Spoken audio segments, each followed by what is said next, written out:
हाँ जी बच्चों, आज हम बात करते हैं, आपका बायोलॉजी का एक इंपॉर्टेंट टॉपिक है सर्कुलेशन। इसके बारे में बात करते हैं, देखते हैं क्या क्या है सर्कुलेशन में। बच्चों को काफ़ी बार इस चैप्टर में डाउट रहता है, तो आज हम इसको दूर करते हैं। ठीक है बच्चों, हमारी बॉडी में कौन कौन से फ्लूइड होते हैं? दो टाइप के फ्लूइड होते हैं मेनली, ब्लड एंड लिम्फ। तो उनकी सर्कुलेशन के बारे में बात करते हैं और देखते हैं वो किस किस से बने होते हैं। ठीक है, उनके अंदर के कॉन्स्टिट्यूएंट क्या क्या होते हैं। पहले हम बात करते हैं ब्लड की। ठीक है, ब्लड है क्या? ब्लड एक टाइप ऑफ कनेक्टिव टिश्यू है। देखो लिख रखा है स्पेशल कनेक्टिव टिश्यू। क्यों बोला जा रहा है ऐसा? किस किस से मिलकर बना है? मैट्रिक्स से बना है, प्लाज्मा प्रेजेंट है और फॉर्म्ड एलिमेंट प्रेजेंट है। क्या क्या चीज़ है? और सेकंड चीज़ क्या दे रखी है? Blood is most commonly used by the body fluid most of the higher animal. जो जब हम जाएंगे स्मॉलर से कॉम्प्लेक्स की तरफ जाएंगे हायरार्की में, तो जो हायर एनिमल्स हैं उनमें स्पेशली ब्लड प्रेजेंट होता है। अब ब्लड के बारे में देखते हैं, ब्लड किस किस से बना होता है। तो बच्चों से क्या बना जाता है? प्लाज्मा। क्योंकि ब्लड हम देखते हैं, ब्लड फ्लो लिक्विड पार्ट हमें दिखाई देता है, पर उसके अंदर क्या क्या होता है? ऐसा ही नहीं है कि हम लिक्विड ही होते हैं, कुछ सॉलिड पार्टिकल्स भी होते हैं। ठीक है, जो उसकी डेंसिटी को डिसाइड करते हैं। तो उसमें क्या क्या होता है बच्चों? Plasma and formed element. Plasma में क्या होता है बच्चों? प्लाज्मा वाला जो पार्ट बनाता है वो 55% ब्लड का हिस्सा बनाता है। ठीक है, और उसमें क्या प्रेजेंट होता है? 90 से 92% of the plasma is water and protein. ये बनाते हैं इसका प्लाज्मा वाला पार्ट। ठीक है, अब फॉर्म्ड एलिमेंट की बात करते हैं बच्चों। जो जब 55% तो प्लाज्मा वाला पार्ट हो गया, तो बच्चा कितना? 45% ये होता है फॉर्म्ड एलिमेंट। बच्चों इसमें क्या प्रेजेंट होता है? जो हमारे सेल्स होते हैं, ब्लड आप देखेंगे जो माइक्रोस्कोप में देखेंगे तो उसमें सेल्स दिखाई देते हैं कई टाइप के। उसमें एर्थोसाइट होते हैं, आरबीसी होता है, ल्यूकोसाइट्स होते हैं, डब्ल्यूबीसी होता है, और क्या होता है? प्लेटलेट्स होते हैं। ठीक है, ये सारे क्या बनाते हैं? हमारे फॉर्म्ड एलिमेंट को बनाते हैं। देखो दे भी रखा है 45%। भाई 55% ही हो गया, 45% ही हो गया, पूरा हमारा कंप्लीट ब्लड बन जाता है। अब देखो नीचे डायग्राम में दे रखा है क्लियर कट।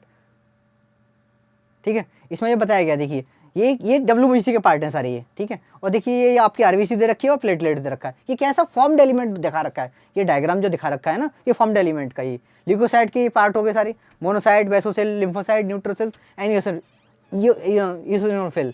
ठीक है, और ये प्लेटलेट्स की बात की गई है इसमें। अब बात करते हैं ब्लड ग्रुप्स की।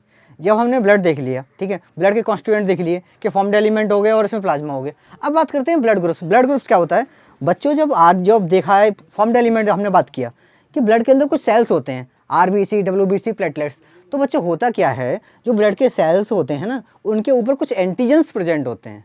भाई हर चीज़ के ऊपर एक टैग लगा हुआ होता है ना, जिससे हम उसको आइडेंटिफाई कर सकें। इसी तरीके से जो ब्लड की सेल्स होती हैं, जो फॉर्म्ड एलिमेंट होते हैं, उनके ऊपर कुछ एंटीजेंस प्रेजेंट होते हैं, कुछ टैगिंग होती है, जिनके बिहाफ पे हम उसको बोलते हैं ब्लड ग्रुपिंग। उसके बिहाफ पे हमने इसको डिफाइन कर रखा है blood grouping. Two type of such blood grouping हमारे ब्लड में जो मिलती है, एबीओ एंड आरएच। ठीक है, एबीओ ब्लड ग्रुपिंग और Rh blood grouping, one by one देखते हैं। पहले हम बात करते हैं आरएच ग्रुपिंग की। आरएच बच्चों किस यहाँ पे नाम पड़ा है? आरएच मतलब सिमिलर टू रीजस मंकी। मतलब हमने देखा, साइंटिस्ट ने देखा कि कुछ ब्लड ग्रुपिंग ना जो मंकी में मिल रही है, रीजस मंकी में मिल रही है, उस बिहाफ पे हमने इसको आरएच ग्रुपिंग नाम दे दिया। ठीक है, इसमें क्या बोला गया है? इस मेजोरिटी जो पीपल होते हैं, लगभग 80% के पास आरएच ब्लड ग्रुपिंग प्रेजेंट होती है। बच्चों ध्यान रखना इस बात का, ये इंपॉर्टेंट आ जाता है कभी कभी। ठीक है, ये दो टाइप के होते हैं, जिनमें प्रेजेंट है वो आरएच पॉजिटिव हो गई, जिनमें नहीं प्रेजेंट है वो बच्चों आरएच नेगेटिव हो गए। ठीक है, अब बात करते हैं एबीओ ब्लड ग्रुपिंग की। एबीओ ब्लड ग्रुपिंग में क्या होता है बच्चों? जब आरबीसी, हमने बताया कि आरबीसी के सरफेस पे कुछ एंटीजन प्रेजेंट होता है। भाई हर चीज़ के ऊपर टैगिंग होती है ना, जिस बिहाफ पे हम उसको आइडेंटिफाई कर सकें कि ये फलानी चीज़ है, ये ढिकानी चीज़ है। तो इस बिहाफ पे जो आरबीसी के ऊपर ये एंटीजन प्रेजेंट है, तो उसको हमने ए ब्लड ग्रुप बोला। ठीक है बच्चों, जब उसके पास बी एंटीजन प्रेजेंट है तो हमने बी ब्लड ग्रुप बोला। जब उसके पास ए और बी दोनों प्रेजेंट है तो हमने ए बी ब्लड ग्रुप बोला। समझे बच्चों, किस बिहाफ पे डिसाइड होता है? ये सपोज ये आरबीसी है, ये ब्लड जा रहा है, इमेजिन कर पा रहे हैं, ये ब्लड जा रहा है। ठीक है, इसमें आरबीसी है। ठीक है, आरबीसी के ऊपर जो टैगिंग है एंटीजन की, उस बिहाफ पे हमारा ब्लड ग्रुप डिसाइड हो रहा है। समझे बच्चों। अब एक चीज़ आती है कि भाई सर ये प्लाज्मा एंटीबॉडी क्या दे रखा है, डोनर्स किस बिहाफ पे डिसाइड होता है? बोलते हैं कि सर तुम्हारा ब्लड ग्रुप मैच नहीं कर रहा, हम आपका नहीं ले पाएंगे। ये किस बिहाफ पे डिसाइड होता है बच्चों? ये डिसाइड होता है कि आरबीसी की सरफेस पे एंटीजन क्या है। अगर सपोज इसकी सरफेस पे ए एंटीजन है भाई, तो दूसरी तरफ से जो और सेल्स आएंगी, सपोज इसकी तरफ से कोई दूसरा एंटीजन हुआ, भाई इसकी तरफ से ये एंटीजन है, इस दूसरी की तरफ से कोई दूसरा एंटीजन हुआ, तो वो उसको एक्सेप्ट नहीं कर पाएगी ना। समझे बच्चों। इसकी तरफ ये मान लो आरबीसी है, ऐसे मान लो, ऐसे समझो, कोई रटने की जरूरत नहीं है इसमें। इस तरीके से समझो, ये आरबीसी है, इस पर ए एंटीजन है, ठीक है, और दूसरी आरबीसी है, इस पर बी एंटीजन है। क्या दोनों सिमिलर हैं? नहीं सिमिलर है ना। तो जब सिमिलर नहीं है तो सर्कुलेशन में एक ब्लड में कैसे फ्लो कर पाएंगे? नहीं कर पाएंगे ना। तो इसीलिए एंटीजन सेम होना चाहिए। समझे बच्चों। तो इसलिए क्या बोला जाता है, जब हमारी आरबीसी के पास ए एंटीजन प्रेजेंट है आरबीसी के पास, तो इसके अंदर एंटीबॉडी किसके प्रति बनेंगी? बी के प्रति। भाई ए तो है ही है ना इसके पास, ए तो इसके पास एंटीजन है ही है, बी नहीं है ना, तो इसके प्रति एंटीबॉडी किसके प्रति बनेंगी, बी के प्रति। ऐसे ही जब आरबीसी के पास बी एंटीजन प्रेजेंट है तो एंटीबॉडी किसके प्रति बनेंगी, ए के प्रति बनेंगी इसमें, समझे। इसीलिए इसमें ए जब है तो बी वाले का ब्लड नहीं ले सकता, और बी है तो ए वाले का ब्लड नहीं ले सकता, समझे बच्चों। अब बात आती है ए बी कि सर सरफेस पे जो आरबीसी हमारी है ना, आरबीसी समझ लो इसको, समझे, ए भी प्रेजेंट है, बी भी प्रेजेंट है, इस तरीके समझो। जब दोनों ही प्रेजेंट है तो ब्लड ग्रुप दोनों होंगे, ठीक है। और जब बच्चों दोनों ही प्रेजेंट है तो एंटीबॉडी किस बात की, एंटीबॉडी किस बात की भाई, तो इसलिए नील, कोई एंटीबॉडी नहीं है, समझे। दोनों ही एंटीजन प्रेजेंट हो गए ना तो कोई नहीं है। तो वो जब कोई एंटीबॉडी नहीं है तो चाहे किसी का ब्लड ले सकता है वो, समझे। कोई रटने की जरूरत नहीं है, बहुत इंपॉर्टेंट है, यहाँ से क्वेश्चन आते हैं, नीट में भी क्वेश्चन आते हैं, बोर्ड में भी आते हैं, ठीक है, इसलिए ध्यान से समझिएगा। अब बात करते हैं ओ की। ओ क्या है कि सर हमने ए देख लिया, जब A antigen A blood group, B antigen B group, तो दोनों हो गए ए बी। जब सर कोई एंटीजन है ही नहीं आरबीसी के ऊपर, नील, तो क्या है, हमने उसको अलग से नाम दे दिया ओ ब्लड ग्रुप। जब बच्चों कोई एंटीजन आरबीसी पे है ही नहीं तो उसमें एंटीबॉडी बनेंगी सारे के प्रति, ए के प्रति बनेंगी, बी के प्रति बनेंगी, समझे बच्चों। एस के लिए हमें डोनर कौन सा चाहिए बच्चों, ओ चाहिए, जिसके पास कोई एंटीबॉडी ना हो। ना हम तो ए वाले से ले सकते ना बी वाले से ले सकते, क्योंकि ए वाले के पास भी एंटीबॉडी होगी, बी वाले के पास भी एंटीबॉडी होगी, इसलिए ओ से हम ब्लड ले सकते हैं। देख रहे हो, ओ इसमें सबसे कॉमन है, क्योंकि ओ के पास एंटीबॉडी नहीं होती है बच्चों, तो इसलिए वो किसी को भी ब्लड दे सकता है, समझ रहे हो। अब बात करते हैं, ये हमने देख लिया आर एच ग्रुपिंग, ठीक है बच्चों। अब बात करते हैं लिम्फ। जैसे कि बच्चों हमने स्टार्टिंग में देखा था कि सर्कुलेशन, हम स्टार्टिंग में डेफिनेशन में देखा था कि जब फ्लो कोई सर्कुलेट कर रहा है तो एक तो हमने ब्लड देख लिया कि ब्लड होगा। सेकंड हम लिम्फ की बात करते हैं। अब ये लिम्फ आता कहाँ है, ब्लड तो हमें पता है कि सर ये काटो तो ब्लड निकलता है, लाल लाल से निकलता है, उसको हम ब्लड बोल देते हैं। ये लिम्फ कहाँ से आता है, ये क्या बला आ गई बच्चों, इसमें रटने की कोई जरूरत नहीं है, पता कहाँ निकलता है, the blood passes through the capillary. भाई ये क्या होता है, देखो मैं बताऊँ बच्चों, ये स्टेप से देखो, ये होगी आपकी आर्टरी, ये हो गई आपकी वेन, ठीक है। अब इसमें यहाँ पे ये कनेक्ट होती है ना बच्चों, आर्टरी वेन्स, ठीक है, ये यहाँ पे ये पार्ट होता है, यहाँ से आर्टरी और वेन से देखो इसे डिवाइड कर देते हैं, ठीक है। ये आर्टरी हो गई, ये वेन्स हो गए, ठीक है, समझने के लिए डायग्राम बना लिया रफली। ये आर्टरी बच्चों वेन्स जो कनेक्ट होते हैं यहाँ कैपिलरी बना लेती हैं, इसे को सी से डिफाइन कर देता हूँ मैं, ये कैपिलरी यहाँ ना माइन्यूट वेसल्स सी बन जाती हैं, इसे डिफाइन कर लेता हूँ। तो बच्चों जो ब्लड इधर से जा रहा है ना, समझने की कोशिश करना, ब्लड इधर से जा रहा है, आर्टरी की तरफ से ब्लड जा रहा है, ठीक है बच्चों। इधर वेन्स हमारी जो कनेक्ट है ना वो किसके थ्रू, कैपिलरी के थ्रू कनेक्ट है। तो बच्चों जब ब्लड इससे जाएगा ना तो बच्चों ब्लड फैल जाएगा, ब्लड फैल जाएगा तो इसको ज़्यादा एरिया मिलेगा, ज़्यादा एरिया मिलेगा तो यहाँ पर जो मेम्ब्रेन्स हैं, जो छोटे छोटे पोर्स हैं ना, उनसे निकल के बाहर आएगा, ये उनसे निकल के बाहर आएगा। समझ पा रही मेरी बात को, भाई एरिया मिल गया उसको, ज़्यादा एरिया मिल गया, ज़्यादा एरिया मिल गया तो निकल के बाहर आ रहा है ये, इसलिए इसको इंटरस्टिशियल फ्लूइड और टिश्यू फ्लूइड बोला जाता है। क्या दे रखा है देखिए, कोई इसमें रटने की जरूरत नहीं है बच्चों, क्यों दे रखा है, the blood passes through the capillary in the tissue, some water along with the many small water soluble substance, इसके थ्रू निकल के आ रहा है। कुछ वाटर हुआ, कुछ वाटर सॉल्युबल सब्सटेंस हुआ, moves out into the space. बच्चों यहाँ पे क्या है, ये स्पेस ही तो है ना, क्या है यहाँ पे, ये क्या है यहाँ पे, स्पेस ही है ना यहाँ पे, तो निकल के आ रहा है वाटर, निकल, सबसे पहले वाटर तो निकल के आएगा ना, वाटर निकल के आ रहा है, उसके साथ साथ सॉल्युबल सब्सटेंस भी निकल के आ रहे हैं between the cells of the tissue having a large proteins. भाई जो छोटे छोटे मॉलिक्यूल्स हैं, वाटर सॉल्युबल हैं, वो निकल के बाहर आ जाते हैं, समझे बच्चों। इसलिए इसका नाम क्या दे रखा है, इंटरस्टिशियल फ्लूइड और टिश्यू फ्लूइड। बहुत सारे बच्चे इसमें कंफ्यूज रहते हैं। अब बच्चों से डायग्राम से देखते हैं, जो मैंने आपको समझाया है और ये डायग्राम देखते हैं, ये आर्टरी है, ठीक है, आर्टरी नीचे आके देखो ये वेन से कन्वर्ट, ये कैपिलरी वाला डायग्राम हो गया, ये नीचे फ्लो होके आ रहा है, टिश्यू फ्लूइड देखिए सेम डायग्राम है, इसको सिंप्लीफाई करके बता रखा है ये, ठीक है। तो इसलिए आपकी जो एग्जाम में अगर डेफिनेशन आती है, इस पर लॉन्ग क्वेश्चन आता है, तो इस तरीके से आप डायग्राम बना के इसको डिफाइन कर सकते हैं। अब बच्चों क्या है, कुछ इसमें ना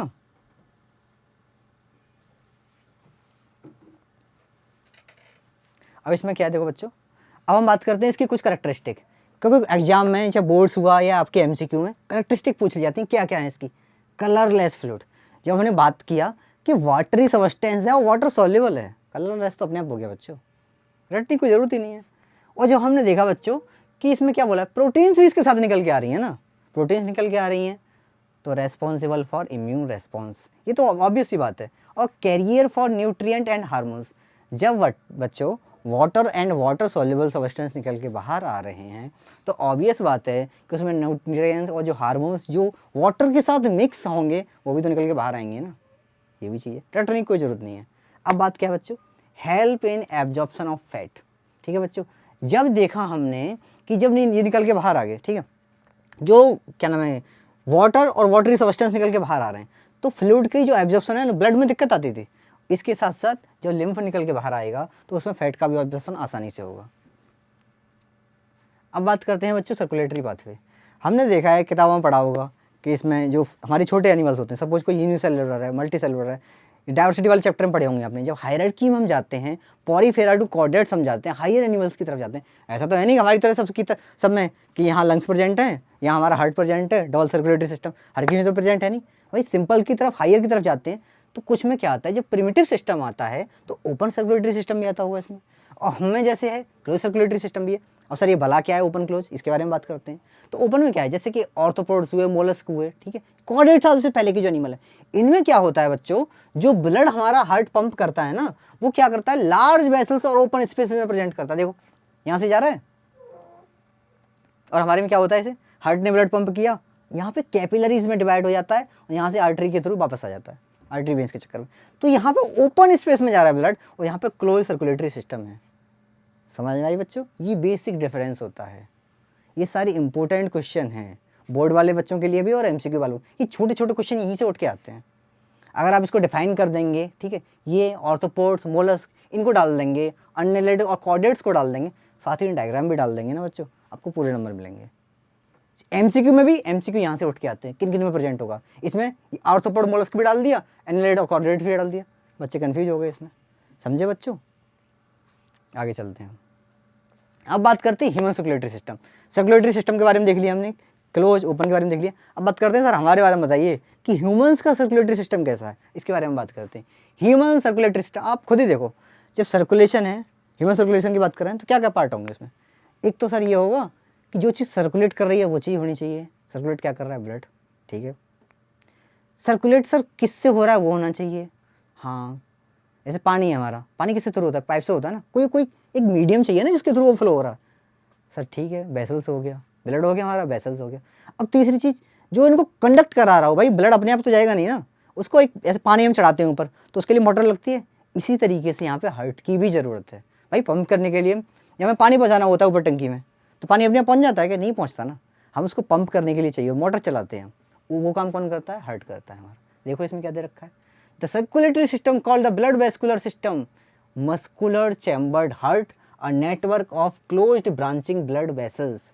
बात किया हमने हार्ट, इसमें कोई भी चीज़ रटने की जरूरत नहीं है।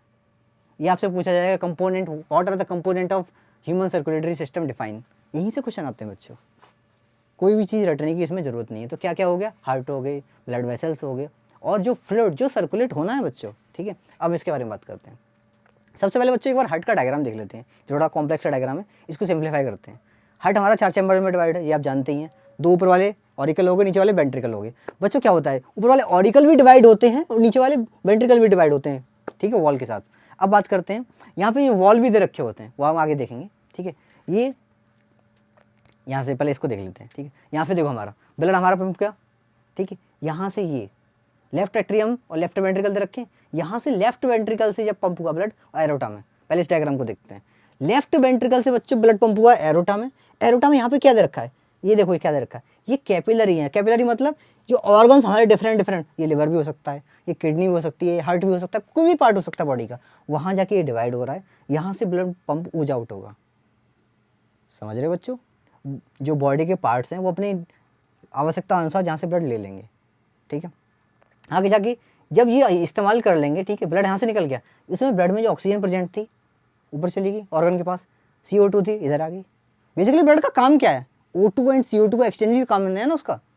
यहाँ आ गया, यहाँ से इधर पहुँच गया, राइट के थ्रू अंदर आ गया हार्ट में, समझे बच्चों। यहाँ से फिर ऊपर पहुँच गया। यहाँ पे एक चीज़ और देखी होगी आपने कि हार्ट जो हाई प्रेशर है, जब ब्लड हार्ट से पंप हो रहा है तभी ब्लड में हाई प्रेशर आ रहा है। देख पा रहे हैं, देखिए यहाँ से ब्लड में हाई प्रेशर तभी आ रहा है जब हार्ट पंप कर रहा है, ठीक है। और देखिए ऊपर वाला लोएस्ट प्रेशर कहाँ से आ रहा है, नीचे से आ रहा है, समझ रहे हो। अब बात करते हैं, देखो बच्चों इसके हार्ट के डायग्राम की देखते हैं। वीना कावा क्या करता है, वीना कावा क्या करता है बच्चों, जो नीचे से हमारा जो डिफरेंट डिफरेंट बॉडी पार्ट्स है, हाथ से लोअर लिम्ब से जो ब्लड आ रहा है, उसको जो डीऑक्सीजनेटेड ब्लड है उसको लाके ये राइट एट्रियम में पंप करने का काम करता है वीना कावा। इसका हमने काम देख लिया। एरोटा क्या करता है बच्चों, जब हार्ट जो ऊपर से लंग से जो ऑक्सीजनेटेड ब्लड आ रहा है उसको लेफ्ट वेंट्रिकल से पंप करने का काम एरोटा करता है। देख रहे हो ये, इसी को यहाँ बता रखा है, ये देख रहे हैं, ये एरोटा की ब्रांचेस हैं ये तीनों। समझे बच्चों, रटने की कोई जरूरत नहीं है ये डायग्राम को, इसलिए हम इसको सिंप्लीफाई करके समझ रहे हैं। ये एरोटा हो गया बच्चों, ये वीना कावा हो गया, जो लोअर लिम्ब से जो नीचे वाले हिस्से से ब्लड डीऑक्सीजनेटेड ब्लड ले जाके इसमें फेंक रहा है राइट एट्रियम में। ठीक है बच्चों, ये हो गया। अब ये सारी इसकी कवरिंग हो गई बच्चों, जिसको हम पेरिकार्डियम बोलते हैं। ठीक है, 4 चैम्बर के बारे में हमने बात कर ही लिया। ठीक है, अब बच्चों इसमें क्या दे रखा है, pulmonary artery and pulmonary mail. बच्चों क्या है, जब वो ब्लड आके ना यहाँ से जो लंग्स से ब्लड आ रहा है बच्चों, यहाँ पे लेफ्ट एट्रियम में आ रहा है। कहने को एक यहाँ पे डाउट बच्चों क्या हो जाता है, कहने को तो ये ऑक्सीजनेटेड ब्लड है, पर यहाँ की नेमिंग उल्टी है। यहाँ पल्मोनरी वेन के थ्रू आ रहा है।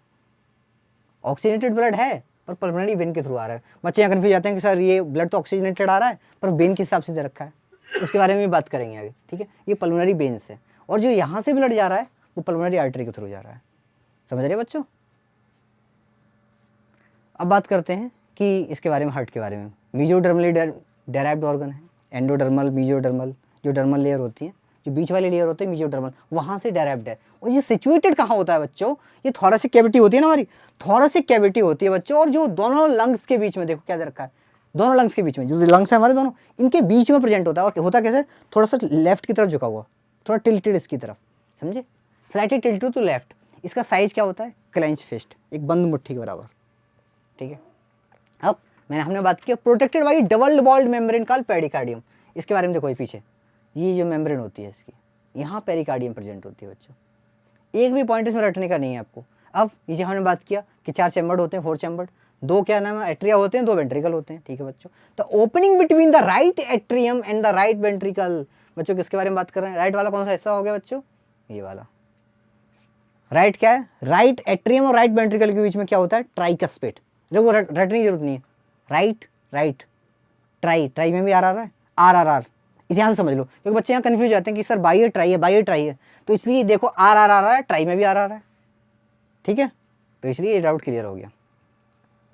अब बात करते हैं बच्चों आगे, बाइकस्पिड। जब राइट वाली तो बात कर ली हमने बच्चों कि दोनों के बीच में राइट में यहाँ पे प्रेजेंट हो गया ट्राइकस्पिड। अब इधर क्या होगा सर, इधर के बारे में बात करते हैं। देखो क्या, बाइकस्पिड और mitral valve guide the opening between the left atrium and the left ventricle. यहाँ कौन सा प्रेजेंट होता है, बाइकस्पिड और मिट्रल वाल्व। ठीक है बच्चों, अब बात करते हैं opening of right and left ventricle into the pulmonary artery and pulmonary. देखो यहाँ पे बात करते हैं, यहाँ की बात कर रहा है, यहाँ की बात कर रहा है भाई, यहाँ से ब्लड जा रहा है तो यहाँ पे भी तो कोई वाल्व होगा ना। जब वेंट्रिकल्स हमारे ब्लड पंप कर रहे हैं, हाई प्रेशर के साथ बाहर को ब्लड पंप कर रहे हैं, ये मान लीजिए लेफ्ट, ठीक है, ये हमारा लेफ्ट वेंट्रिकल हो गया, राइट वेंट्रिकल हो गया, तो इधर से ब्लड जा रहा है और इधर से भी ब्लड जा रहा है। समझ रहे हो, तो ये जब ब्लड पंप कर रहे हैं बच्चों, तो ब्लड पंप करेंगे तो यहाँ पे कुछ वॉल्व भी तो होना चाहिए ताकि वो ब्लड बाहर की तरफ ही जाए, अंदर की तरफ ना आए। तो वहाँ कौन से ब्लड वॉल्व प्रेजेंट होते हैं, सेमिलुनर वॉल्व। अब बच्चों आगे की बात करते हैं। देखो एक पॉइंट और छूटेगा इसमें। अब एक चीज़ क्या होती है, पैच ऑफ टिश्यू, कि सर हार्ट हमारा काम कर रहा है, ब्लड सर्कुलेशन कर रहा है, कितना इंपॉर्टेंट काम कर रहा है, अगर इसमें जरा सी देरी हो जाए, जरा सा कोई अबनॉर्मेलिटी आ जाए, जो कंडक्शन है, जो रिदम है वो प्रॉपर ना हो, तो बड़ा दिक्कत हो जाएगी। इसको रेगुलेट करने के लिए, इसको मेंटेन करने के लिए एक पैच ऑफ टिश्यू प्रेजेंट होता है बच्चों। इसको हम क्या बोलते हैं, साइनोएट्रियल नोड। क्या होता है साइनोएट्रियल नोड, कहाँ दे रखा है, देखो ये अपर कॉर्नर ऑफ राइट एट्रियम। देखो कहाँ प्रेजेंट होता है बच्चों, डायग्राम से देखते हैं, देखो दिख रहा है बच्चों, ऐसे नोड। ठीक है, और इसी के नीचे क्या प्रेजेंट होता है, ए बी नोड, इधर साइड में कॉर्नर पे। ठीक है, देखो क्या दे रखा है, हो गया यहाँ पे ऐसे नोड के बारे में बात करें। Another mass of tissue lower side में जो प्रेजेंट होता है, लेफ्ट कॉर्नर में प्रेजेंट होता है, उसको बोलते हैं ए बी नोड। अब बच्चों ध्यान से देखना, इसका ऐसे नोड का काम क्या है। ऐसे नोड का काम है इसकी जो पेस है, इसकी जो रिदम है, उसको बनाना, उसको मैनेज करना, उसको सेट करना। पेस मेकर इसका काम है और पेस सेटर का फंक्शन इसका है, समझे। पेस मेकर का काम है इसका और पेस सेटर का काम इसका है, समझे। अब बात करते हैं बच्चों कार्डियक साइकिल की, कि सर हमारा हार्ट एट्रिया ने कॉन्ट्रैक्शन किया, नीचे आ गया ब्लड, एट्रिया हमारा रिलैक्सेशन हो गया, अब वेंट्रिकल उसको पंप कर रहा है। ये साइकिल बनती कैसे है, चलती कैसे है, मैकेनिज्म कैसा है, इसकी हम स्टडी करते हैं कार्डियक साइकिल में। क्या दे रखा है बच्चों में, sequential event in the heart which is cyclic repeated is called as cardiac cycle. एक सिक्वेंशियल इवेंट, एक सीक्वेंस है बच्चों उसमें, हर वर्ड का एक मतलब है अपने आप में, समझे। सिक्वेंशियल ही क्यों बोला गया है कि एक सीक्वेंस के बाद ही चीज़ें आएंगी, आर्टरियल कॉन्ट्रैक्शन के बाद में ये चीज़ आएगी, इसके बाद में ये आएगा, इसके बाद में ये आएगा। ये सीक्वेंस बच्चों चेंज नहीं हो सकता, इसलिए इसको सिक्वेंशियल इवेंट बोला गया है, ठीक है। और साइक्लिकली रिपीटेड, ये घूम के इसके पास, मतलब साइक्लिकली रिपीट, उसका जो साइकिल है ना वो चेंज नहीं हो सकता, ठीक है बच्चों। ये इसकी डेफिनेशन होगी। Consist of systole and diastolic both atria and ventricle. अब बच्चों ये तो पता ही आप लोगों को कि हार्ट हमारा 1 मिनट में 72 बार धड़कता है। अब ये देखो, जब 60 मिनट में 60 सेकेंड में 72 बार धड़क रहा है, तो बच्चों 60 में अगर आप 70 का डिवाइड करके देखिए क्या आता है, 0.8 सेकेंड, यही निकल के आएगा लिटरली। तो कुछ भी रटने की ज़रूरत नहीं है बच्चों। ये जो 60 में आप 72 का डिवाइड कर रहे हैं ना, 60 मिनट का पूरा टाइम है, 72 बार ये धड़क रहा है बच्चों। तो हर जो साइकिल है वो कितने में कंप्लीट हो रही है बच्चों, 0.8 सेकेंड में। This is time duration of cardiac cycle बच्चों। During a cardiac cycle each ventricle pumps out a blood 70 ml। देखो एक साइकिल है, पूरा घूम रहा है, ठीक है। इसका कॉन्ट्रैक्शन हुआ, रिलैक्सेशन हुआ, नीचे का कॉन्ट्रैक्शन हुआ, रिलैक्सेशन हुआ, एट्रिया का हुआ और वेंट्रिकल को। पूरा साइकिल कंप्लीट होने में बच्चों कितना टाइम लग रहा है, 0.8 सेकेंड। और हो कितनी बार रहा है, 72 बार। एक बार में हमने बोला कि 70 ml ब्लड बाहर जा रहा है बच्चों, हो कितनी बार रहा है, 72 बार। 72 × 70 का मल्टीप्लाई करेंगे तो जो पूरा कार्डियक आउटपुट हमारा आता है अबाउट 5 लीटर, वो आ जाएगा लिटरली। आपको कुछ भी लटने की ज़रूरत नहीं है। एग्जाम में आए डेफिनेशन कार्डियक आउटपुट, उससे दिखा सकते हैं। भाई स्ट्रोक वॉल्यूम कितना है हमारा, 70 ml। एक बार ब्लड में, एक झटके में वेंट्रिकल से ब्लड कितना निकल रहा है, 70 ml, उसको हम स्ट्रोक वॉल्यूम बोल रहे हैं। और हो कितनी बार रहा है, 72 बार। 70 × 72 कर लीजिए, 4900 के समथिंग आएगा, इक्वल टू 5 लीटर। ये हमारा हो जाता है कार्डियक आउटपुट। देखिए वही दे रखा है, the stroke volume multiply by the heart rate gives the cardiac output. एक भी चीज़ आपको बच्चों रटने की ज़रूरत इसमें नहीं है, ठीक है। Cardiac output can be defined as the volume of blood pump out by each ventricle per minute. Average कितना दे रखा है, 5000 ml और 5 लीटर इन हेल्दी इंडिविजुअल। अब बच्चों छोटा सा डायग्राम देख लेते हैं। ये हमने क्या स्टडी किया, सबसे पहले हमारा हार्ट ऊपर से पंप कर रहा है, इस तरीके से हार्ट समझ लो अपना, देखो इस तरीके से बना लेते हैं, ठीक है, ठीक है बच्चों, ठीक है। ये हमारा एट्रिया वाला पोर्शन हो गया, वेंट्रिकल वाला। ये सिंप्लीफाइड डायग्राम मैंने आपको समझा दिया हार्ट का, ठीक है बच्चों। यहाँ से ये ब्लड वेसल निकाल देते हैं, ठीक है, यहाँ से ये ब्लड निकल रहा है। अब बच्चों क्या है, सबसे पहले आपको पता है ऊपर एट्रिया से हमारा कॉन्ट्रैक्शन स्टार्ट होगा। एट्रियल कॉन्ट्रैक्शन की बात करते हैं बच्चों, ध्यान से समझना, इसमें ज़्यादातर बच्चे कंफ्यूज रहते हैं, ध्यान से समझना इस बात को। एट्रियल कॉन्ट्रैक्शन की बात करते हैं बच्चों, तो जो एट्रिया का कॉन्ट्रैक्शन होता है ऊपर से, ये कितने टाइम के लिए होता है, 0.1 सेकेंड के लिए होता है, चाहे वो लेफ्ट हो या राइट हो। एट्रियल कॉन्ट्रैक्शन हुआ बच्चों, ब्लड कहाँ आ गया, वेंट्रिकल में। ब्लड जब बच्चों वेंट्रिकल में आ गया तो एट्रिया काम तो खत्म हो गया, एट्रिया चला गया रिलैक्सेशन में। एट्रियल कॉन्ट्रैक्शन 0.1 सेकेंड, ध्यान समझना बच्चों। जब ब्लड बच्चों वेंट्रिकल्स में आ गया तो वेंट्रिकल कॉन्ट्रैक्शन होगा, ठीक है, वेंट्रिकल कॉन्ट्रैक्शन ही देख रहा है। जब बच्चों वेंट्रिकल कॉन्ट्रैक्शन होगा तो वेंट्रिकल कॉन्ट्रैक्शन की ड्यूरेशन कितनी दे रखी है, 0.3 सेकेंड, ठीक है। यहाँ पे ये थोड़ा डायग्राम ये मिस कर दिया, यहाँ पे सिस्टोल होगा, ये गलती से हो गया यहाँ पे, ठीक है, इसको ध्यान देना। 0.3 सेकेंड हो गया। जब बच्चों यहाँ से ब्लड यहाँ आ गया, ठीक है, तो 0.1 सेकेंड, 0.3 सेकेंड। एट्रिया का कॉन्ट्रैक्शन होने के बाद पूरा साइकिल उसका रिलैक्सेशन में निकल गया बच्चों, मतलब 0.1 सेकेंड उसने काम किया केवल, और बाकी 0.7 सेकेंड उसने आराम किया। मतलब एट्रियल डायस्टोल का ड्यूरेशन कितना है, 0.7 सेकेंड, ठीक है। अब बात करते हैं वेंट्रिकल की। भाई वेंट्रिकल ने क्या किया कि 0.3 सेकेंड यहाँ पे काम किया उसने। अब वेंट्रिकल हो गया रिलैक्स, वेंट्रिकल का रिलैक्सेशन क्या हुआ, ये पूरा टाइम उसने भी तो बच्चों 0.3 सेकेंड ही काम किया ना। 0.8 में से 0.3 माइनस करेंगे कितना हो गया, 0.5 सेकेंड। वेंट्रिकल का डायस्टोल कितना हो गया, 0.5 सेकेंड, ठीक है बच्चों, यही चीज़ है इसकी। अब हम आगे बात करते हैं, ठीक है।